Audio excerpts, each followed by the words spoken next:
So I found a Reddit post that caught my attention that I want to read out. I posted it in the description below. It's a good highlight of how hypocritical feminist ideology and thinking is. When feminists say that they are against gender stereotypes and harmful gender roles, when at the same time, feminists do more to perpetuate harmful gender roles than pretty much anyone else in the Western world.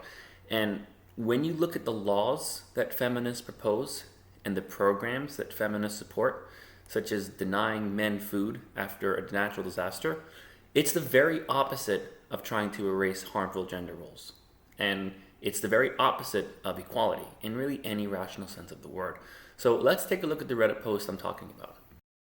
So here's the post. The title is called "The Discrimination Against Men is Actually Pretty Bad." Here it goes.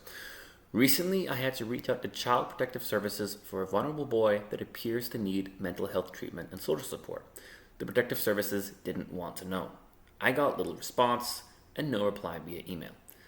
Out of curiosity's sake, I wrote the same email to this department and changed a few details so as to be anonymous and made it out that a vulnerable girl needed help. I got an email back the next morning. Now, it would be easy to dismiss this as a one-off, except this is a pattern of constant behavior you see from feminists and feminist organizations. Feminists support gendered laws and gendered practices that discriminate against men and boys. You see it all the time.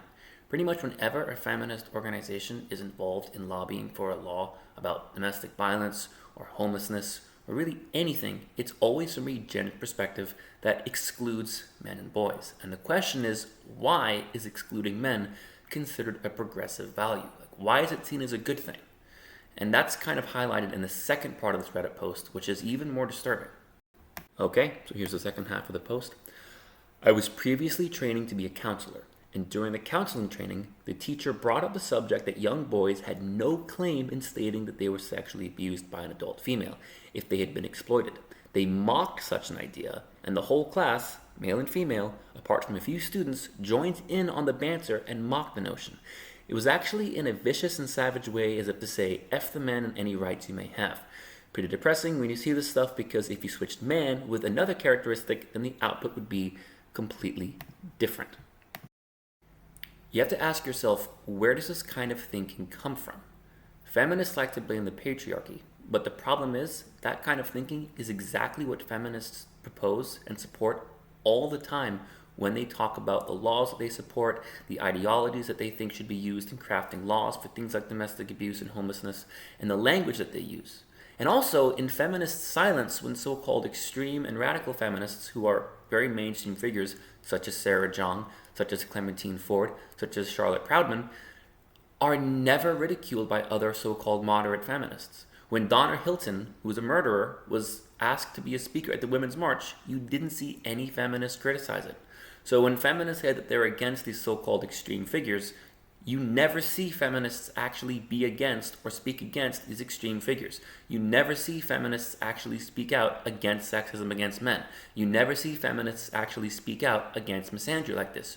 All you ever hear from feminists is the patriarchy, and then nothing else, except blaming men for it.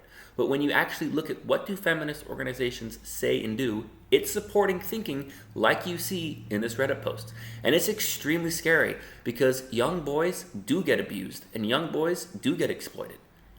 And what happens if the institutions that are supposed to protect victims have this sexist way of thinking where they actually think it's a good thing to ignore male victims? It's a good thing to ignore boys. The question is, why is it a good thing to ignore boys? Why is it equal to ignore men's rights? Why is it equal to ignore male issues? Why is it a progressive and feminist value to ignore bad things when they happen to people who happen to be male? It doesn't make any sense, and it doesn't jive whatsoever with equality.